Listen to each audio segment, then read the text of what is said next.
Hey folks, my name's Ed Travers. My pronouns are he, him, and his.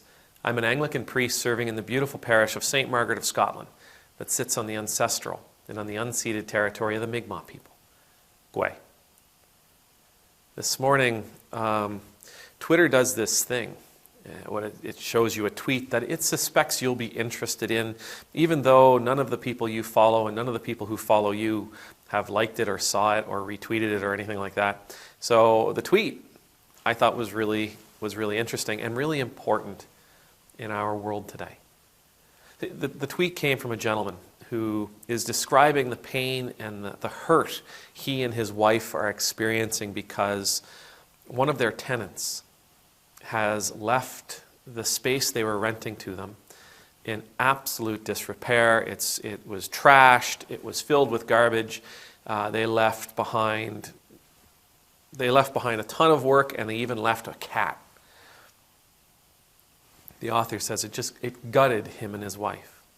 Now, the author does say that they really tried hard. He and his wife tried really hard. Says they poured their heart and soul into this tenant and the tenant's child. They really gave to this person, helped this person, did whatever they could for this person to help this person to thrive and to succeed in life and to experience the abundance of what life can offer. And in the end, it got them nothing. It got them nothing but grief and pain and sorrow and a load of work. When you read the comments on that tweet, there was all, try this, do this, call this person, call that person, have them arrested, have a lawyer come in, all kinds of things. I'm so sorry for what's happened to you, and all kinds of different comments.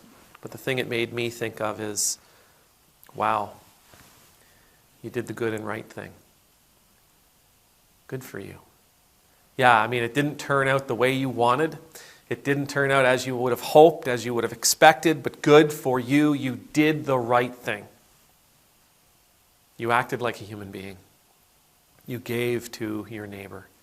You helped your neighbor. You provided for your neighbor. You poured your heart and soul into your neighbor. You did the good and the right thing. You did the loving thing. You did the human thing. Now they took what you did and they took it for granted. They abused the love that you offered. And they ended up hurting you by doing that.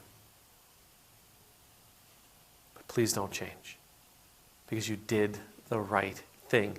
Thank you for being a great example of what it means to be a human being in community with others. Now, in our world, there's lots of folks out there who, they're winning their way. They're achieving their goals by taking from the rest of us. And it's not uncommon to hear, and it's not uncommon to feel like we should simply get on side.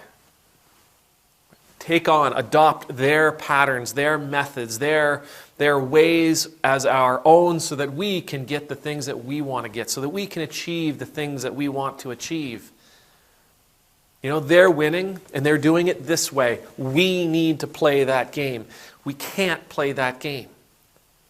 We can't become like them, because if we take on their methodology, if we take on their ways, we will become them. And these things that you and I are fighting for, justice and equality and mercy and love, these things that we are trying to bring into this world, they'll be tainted forever. Because if we become like them, if we become them as we struggle for these things, we may achieve what it is we're hoping for, but we'll only achieve what we're hoping for because we will be taking it from others. See, that's how that group that we sometimes get enamored with, oh, look at what they're achieving. They're not actually bringing anything into the world. They're not actually building anything. They're not producing anything.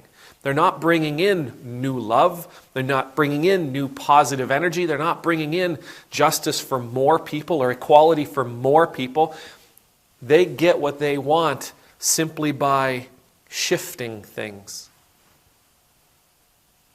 What we want requires us to bring new life into this world, new love into this world, more compassion into this world, more mercy into this world, more vulnerability into this world. We are called to grow, and we are called to create, and we are called to shift and change this world for the better by offering more of ourselves, not simply moving things around.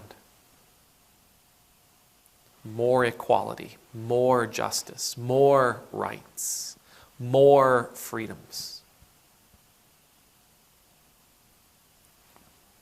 We can't lower our standards.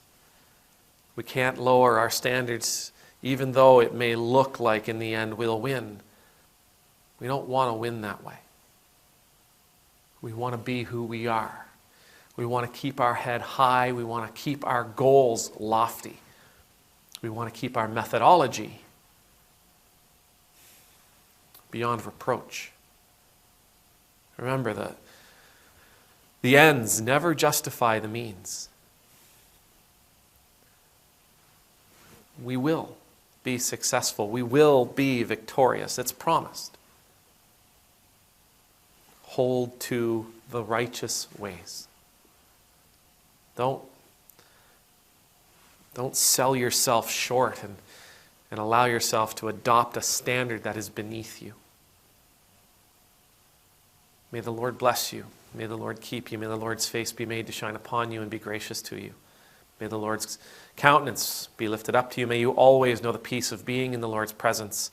And I pray that we will remain strong, that we'll continue to reach our goals through higher standards of operation, that we will not adopt ways and means that are less than ourselves, that we won't lower ourselves to those levels, that we will bring in more love, more compassion, more mercy, that we will bring in more justice, more equality, more rights.